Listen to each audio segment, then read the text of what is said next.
ওয়াশিংটনের সঙ্গে আদৌ কি ব্যবসা করবে নয়াদিল্লি?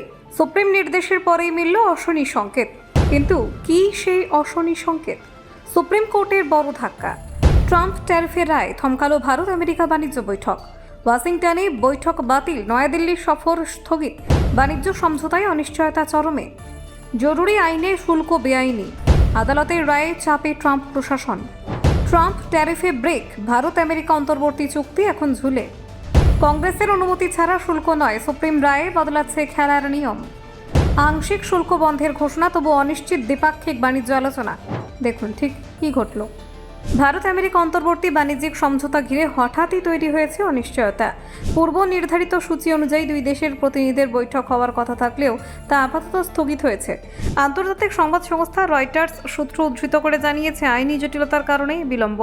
সূত্রের দাবি, বাণিজ্যিক সমঝোতার আইনি দিকগুলি চূড়ান্ত করতে আমেরিকায় বৈঠকের কথা ছিল, কিন্তু শেষ মুহূর্তে ভারতীয় প্রতিনিধি দলের সফর বাতিল হয়।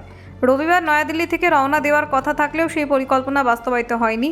এই পরিস্থিতির নেপথ্যে রয়েছে মার্কিন সুপ্রিম কোর্টের সাম্প্রতিক রায়। গত শুক্রবার আদালতের প্রেসিডেন্ট ডোনাল্ড ট্রাম্পের আরোপিত কিছু আমদানি শুল্ককে বেআইনি বলে মন্তব্য করেছে। জাতীয় জরুরি অবস্থার আইনের আওতায় শুল্ক চাপানোর সিদ্ধান্ত নিয়ে আদালত প্রশ্ন তোলে। মার্কিন সর্বোচ্চ আদালতের পর্যবেক্ষণ অনুযায়ী কংগ্রেসের অনুমতি ছাড়া এককভাবেই সিদ্ধান্ত কার্যকর করা হয়েছিল, ফলে প্রশাসনিকভাবে শুল্ক আরোপের ক্ষমতা নিয়ে বিতর্ক তৈরি হয়েছে। এই রায় বাণিজ্যিক আলোচনায় নতুন মাত্রা যোগ করেছে।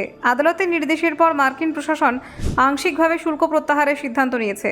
আমেরিকার কাস্টমস অ্যান্ড বর্ডার প্রোটেকশন দফতর জানিয়েছে, নির্দিষ্ট আইনের অধীনে আরোপিত শুল্ক আপাতত স্থগিত থাকবে। বিশেষ করে 1977 সালের ইন্টারন্যাশনাল এমার্জেন্সি ইকোনমিক পাওয়ার অ্যাক্টের আওতায় আরোপিত শুল্ক বন্ধ করার সিদ্ধান্ত নেওয়া হয়েছে। তবে সমস্ত শুল্ক তুলে নেওয়া হয়নি, ফলে পরিস্থিতি পুরোপুরি স্বাভাবিক হয়নি। এই আইনি অনিশ্চয়তার প্রভাব পড়েছে ভারত আমেরিকা অন্তর্বর্তী সমঝোতার ওপর, কারণ আলোচনার অন্যতম প্রধান বিষয় ছিল শুল্ক বাণিজ্য ছাড় সংক্রান্ত বিধি। আইনি কাঠামো বদলে গেলে আলোচনার ভিত্তিও পরিবর্তিত হয়। নয়াদিল্লি আপাতত এই প্রসঙ্গে প্রকাশ্যে কোনো মন্তব্য করেনি। কেন্দ্রীয় বাণিজ্য মন্ত্রক আনুষ্ঠানিক প্রতিক্রিয়া জানায়নি। তবে কূটনৈতিক মহল মনে করছে, পরিস্থিতি স্পষ্ট না হওয়া পর্যন্ত ভারত সতর্ক অবস্থান নেবে। ভারত ও আমেরিকার মধ্যে বাণিজ্যিক সম্পর্ক গত কয়েক বছরে উল্লেখযোগ্যভাবে বেড়েছে। প্রযুক্তি, প্রতিরক্ষা, কৃষিপণ্য রফতানি সব ক্ষেত্রে দুই দেশের পারস্পরিক নির্ভরতা বৃদ্ধি পেয়েছে। তাই অন্তর্বর্তী সমঝোতার গুরুত্ব যথেষ্ট।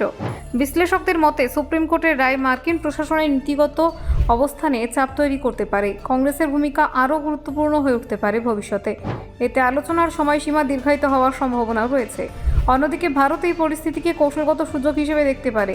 আইনি কাঠামো পুনর্বিবেচনার সুযোগে নতুন শর্ত বা সুবিধা দাবি করার পথ খোলা থাকতে পারে। ফলে আলোচনা পিছলেও তা পুরোপুরি নেতিবাচক নয়। আন্তর্জাতিক বাণিজ্য ব্যবস্থায় আমেরিকার সিদ্ধান্তের প্রভাব ব্যাপক। অন্যান্য দেশও এই রায়ের দিকে নজর রাখছে, কারণ জরুরি অবস্থার আইনের প্রয়োগের প্রশ্নে একটি নজির তৈরি হলো।